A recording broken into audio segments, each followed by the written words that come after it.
కాకినాడ జిల్లా ప్రత్తిపాడులో GST-2 సున్నా అవగాహన వర్క్షాప్. ప్రత్తిపాడు BBR ఫంక్షన్ హాల్లో అధికారులు, వ్యాపారవేత్తలు, ప్రజాప్రతినిధులతో కలిసి GST-2 సున్నా నూతన విధానంపై వర్క్షాప్ నిర్వహించారు. పన్నులు తగ్గి ధరలు తగ్గడం, అమ్మకాలు పెరగడం వంటి లాభాలు ప్రజలకు, వ్యాపార వర్గాలకు కలుగుతాయని పాల్గొన్నవారు అభిప్రాయపడ్డారు. గత 15 రోజులుగా నియోజకవర్గ వ్యాప్తంగా ఇంటింటికి ప్రచారం నిర్వహిస్తున్న GST-2 సున్నా అవగాహన యజ్ఞంలో భాగంగా ఈ వర్క్షాప్ నిర్వహించారు. GST-2 ఓ సూపర్ సేవింగ్స్ కార్యక్రమంలో అవగాహన భాగంగా నియోజకవర్గ ప్రత్యేక అధికారి ఎస్ శ్రీనివాసరావు, జి పద్మావతి, జనసేన రాష్ట్ర సంయుక్త కార్యదర్శి మేడిశెట్టి బాబిల్తో కలిసి జ్యోతి ప్రజ్వలన చేసి కార్యక్రమాన్ని ప్రారంభించిన ఎమ్మెల్యే వరుపుల సత్యప్రభ ఈ కార్యక్రమంలో టీడీపీ నాయకులు, కూటమి నాయకులు తదితరులు పాల్గొన్నారు.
సభకి విచ్చేసిన ప్రతి ఒక్కరికి పేరు పేరున నమస్కారాలు తెలియజేస్తున్నాను.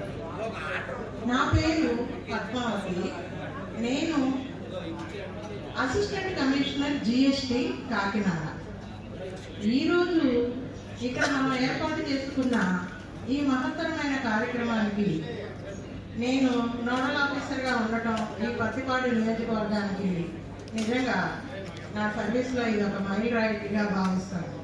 ఇకపోతే ఈరోజు మనము 2.0 సంస్కరణలు GSTలో సంస్కరణలు తీసుకొచ్చింది కేంద్ర ప్రభుత్వం. ఏంటి అసలు GSTలో ఏం జరుగుతుంది? సెప్టెంబర్ 22వ తారీఖు నుంచి మనం కంటిన్యూస్గా క్యాంపెయినింగ్ ప్రోగ్రామ్స్ని చేస్తూ ఉన్నాం. అందరూ ప్రభుత్వ అధికారులు మరియు నాయకులు వివిధ నియోజకవర్గాలు, మండలం లెవెల్, గ్రామ లెవెల్ ఇలా కార్యక్రమానికి అధ్యక్షత వహిస్తున్నటువంటి శాసనసభ్యులు గౌరవనీయులు వరుపుల సత్యప్రభ గారికి, అలాగే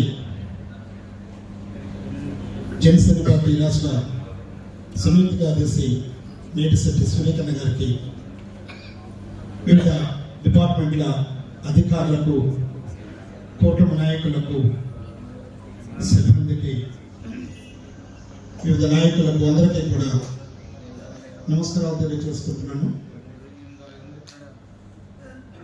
గతంలో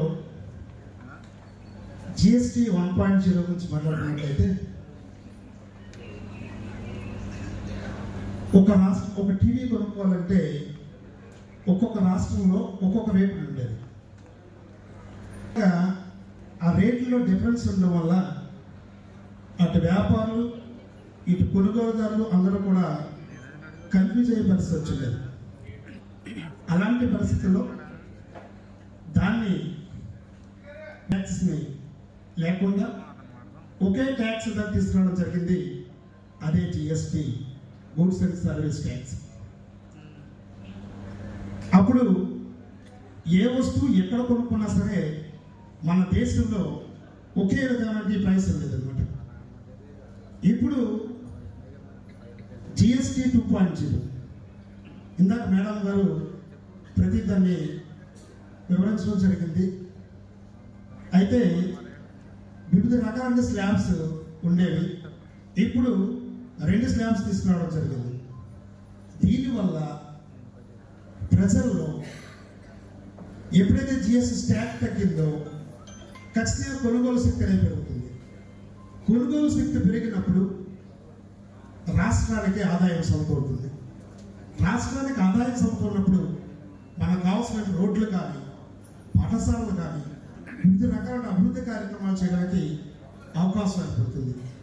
ఈ విధమైనటువంటి ఈ జిఎస్టీ తగ్గించినటువంటి మన ప్రధానమంత్రి సూపర్ సేవింగ్స్ ఈ కార్యక్రమాన్ని మన నియోజకవర్గ స్థాయిలో జరుపుకోవడం చాలా సంతోషం. ఈ కార్యక్రమానికి ముఖ్యంగా అతిథిగా వచ్చేసినటువంటి స్థానిక శాసనసభ్యురాలు శ్రీ వరప్రసాద్ సత్యబాబు రాజా గారికి మరియు మన కూటమి నాయకులు స్టేజ్ మీద జరుగుతున్న వాళ్ళందరికీ కూడా పేరు పేరున నా నమస్కారాలు, ధన్యవాదాలు తెలియజేసుకుంటున్నా. అలాగే మనకి వచ్చినటువంటి ప్రేక్షకులు కానివ్వండి, లేకపోతే మన అధికారులు కానివ్వండి, మనకి మన విలేకరులు కానివ్వండి, అందరికీ కూడా మరి ఒకసారి ధన్యవాదాలు తెలియజేసుకుంటాం. మనకి గవర్నమెంట్ ఏదైతే సూపర్ జిఎస్టీలో 2.0 తగ్గించిందో ఇప్పుడు మనకి అందరికీ చెప్పారు చాలా మంది భక్తులు. దీన్ని అన్నీ కూడా మనం నెల రోజు నుంచి కూడా కార్యక్రమం చేస్తూ ఉన్నాం. నెల రోజు నుంచి కూడా ఒక్కొక్క డిపార్ట్మెంట్ ఒక్కొక్క రోజు చేస్తున్నారు, కానీ ప్రతిరోజు చేస్తున్నారు ఒక్కరున్నారు. ఎవరు చెప్పండి? డిపార్ట్మెంట్ ఒకరోజు నా డిపార్ట్మెంట్ అనుకోండి, ఎడ్యుకేషన్ డిపార్ట్మెంట్ నేను చేస్తున్నా వెళ్ళిపోతున్నా, నెక్స్ట్ రోజు అగ్రికల్చర్ డిపార్ట్మెంట్ వచ్చింది వాళ్ళు చేస్తున్నారు వెళ్ళిపోతున్నారు, కానీ నెల రోజు నుంచి చేస్తున్నారు. మన హారాల ఎమ్మెల్యే గారు ప్రతి డిపార్ట్మెంట్లో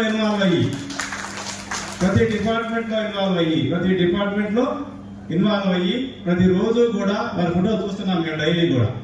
ఎక్కడో ఒక చోట ఏదో ఒక విలేజ్లో ఎక్కడో ఒక చోట వాళ్ళు ప్రోగ్రాంలో పార్టిసిపేట్ చేస్తున్నారు. ఎందుకు? ఇదే ప్రచారం కాదు, ఎందుకు ప్రచారం చేయాల్సిన అవసరమే. ఎందుకంటే లోకల్ పబ్లిక్ కి చిన్న డౌన్ ఛానల్లో ఉన్నటువంటి చిన్న పబ్లిక్ కూడా ఈ పన్ను తగ్గింది, ఈ రేటు తగ్గింది అనేది తెలియపరచాలి. ఎమ్మెల్యే గారు వస్తే ఏం చెప్తారనేది ఆసక్తిగా వింటారు కాబట్టి ప్రతి ఒక్కరికి కూడా ఈ తగ్గిన రేటు సంగతి తెలియజేయాలి అనే ఉద్దేశంతో వారు నెల రోజులు కూడా కష్టపడుతున్నారు. మనం నాకైతే 1-2లో మా అధికారులు 1-2లో కష్టపడుతున్నారు, కానీ మేడం గారు ప్రతిరోజు కష్టపడుతూనే ఉన్నారు. అంటే ఇప్పుడు సార్ చెప్పినట్టు మనకి ఏఎస్ మనకి సార్ చెప్పారు, ప్రతి షాపులో కూడా మున్సిపల్ కమిషనర్ గారు, మున్సిపల్ చైర్పర్సన్ గారు ప్రతి షాపులో కూడా జిఎస్టీ రేట్స్ అనేది పెట్టమని గవర్నమెంట్ ఆర్డర్స్, అవి ఇంప్లిమెంట్ చేసే బాధ్యత మనందరి మీద ఉందంటే మా అధికారుల మీద ఉంది. జిఎస్టీ ఆఫీసర్ కానివ్వండి, స్పెషల్ ఆఫీసర్ కానివ్వండి, ఎంపీడీఓస్ కానివ్వండి, వీళ్ళందరూ కూడా రేపటి నుంచి అన్ని చోట్ల చూస్తున్నారు. ప్రతి షాపులో పాత రేటు ఎంత ఉంది, కొత్త రేటు ఎంత ఉంది, ఎంత తగ్గింది అనే వేరియేషన్ అనేది లిస్ట్ చేసి చూపించాలి. ఆ లిస్ట్ మన దగ్గర ఇంకా పెట్టలేదు, పెడతారు దగ్గర నుంచి. ఆ పెట్టే బాధ్యత మేము తీసుకుంటాం కంపల్సరీగా. ఎందుకంటే ప్రజలకు తెలియాలి ఫస్ట్, ఇలా తగ్గింది రేటు, ఇంతకుముందు 100 రూపాయల రేటు ఇప్పుడు 80 రూపాయలు అయింది, రేపు 90 రూపాయలు అయింది అనేటటువంటి అది విధానం అనేది వాళ్ళకి తెలియపరచాలి పబ్లిక్. ఆ విధంగా వాళ్ళ కొనుగోలు శక్తి పెరుగుతుంది అనేది గవర్నమెంట్ ఉద్దేశం. ఈ నెల రోజుల పాటు కూడా జరుగుతూ ఉంది, రేపు 19వ తారీఖు వరకు కూడా ఉంది. ఈ 4 రోజుల నుంచి మాకు కూడా నేను P4 కార్యక్రమానికి మీ అందరితో కలవడం జరిగింది. మళ్ళీ ఇప్పుడే మిమ్మల్ని అందరినీ ఒక వేదిక మీద పిలిచాను. కాకపోతే కొంతమంది అంటే ఎక్కువసేపు సమావేశాలు మరి అలవాటు లేక ఏమో కొంతమంది అప్పటికే వెళ్ళిపోయినట్టు నేను చూస్తున్నాను. ఏదైనా నేను అందరికీ చెప్పేది ఒకటే, మనం ఒక సమావేశం ఏర్పరచుకున్నామంటే దానికి ఎంతో కొంత ఒక సందేశాన్ని ఇచ్చుకోవడానికో లేదా ముఖ్య సమాచారం తెలుసుకోవడానికే మన సమావేశాలను ఏర్పాటు చేసుకుంటాం. కొంత సమయం కేటాయించి దీన్ని మనం అన్నిటికి హాజరైతే ప్రతి విధి విధానాలు మన ప్రభుత్వం చేస్తున్న అన్ని అడ్మినిస్ట్రేషన్స్ మనం చర్చించుకోవడం అన్నది చాలా సులభతరం అవుతుంది ఇటువంటి సమావేశాల్లో. వీటిలన్నింటినీ కూడా ముఖ్యంగా నేను ప్రతి ఒక్క అధికారికి, సిబ్బందికి, ఇందాక మన చైర్మన్ గారు చెప్పినట్టు ప్రతి షాపులో అంటే మీకు సంబంధించిన మీ డిపార్ట్మెంట్కి సంబంధించిన ప్రతి ఒక్క షాప్స్ లో అయితేనేమి వారన్నిటిలో కూడా ఈ జిఎస్టీ అన్నది, అంటే ఇప్పుడు కొత్త ఎంఆర్పి రేట్లు వచ్చాక ఇంకా కొన్ని చోట్ల షాప్స్ లో పాత ఎంఆర్పి రేట్లు ఉన్నాయని బోర్డులు పెట్టడం లేదు. ఈ కొత్త ఎంఆర్పి రేట్స్ వచ్చిన తర్వాత ప్రతి దాంట్లోని వారందరికీ వచ్చిన ఈ కొనుగోలుదారుకి, వినియోగదారులకు అందరికీ కూడా వారికి అర్థమయ్యేలాగా ఒక బోర్డ్స్ ని ఏర్పాటు చేయించడం అన్నది చేయాలని కోరుకుంటున్నాను. మనం ఈ విధానం వల్ల మనం ఒక్కటే గ్రహించాలి, రాష్ట్రానికి ఆర్థికంగా ఆదాయం తగ్గినప్పటికీ పేద ప్రజల సంక్షేమం, వారికి ఆర్థిక భారం పడకూడదన్నదే మన యొక్క కూటమి ప్రభుత్వం లక్ష్యం. ఏదైతే ఈ రేట్లు తగ్గడం వల్ల వినియోగదారుల కొనుగోలు పెరుగుతుంది, అమ్మకాలు పెరుగుతాయి, అదేవిధంగా వ్యాపారస్తులకి వ్యాపారం పెరుగుతుంది, ఆదాయం పెరుగుతుంది. అటు వినియోగదారులకి, ఇటు వ్యాపారస్తులకు కూడా ఇద్దరికి కూడా లాభదాయకంగా ఉంటుంది. ఇవన్నీ కూడా మనం తెలియజేయాలి.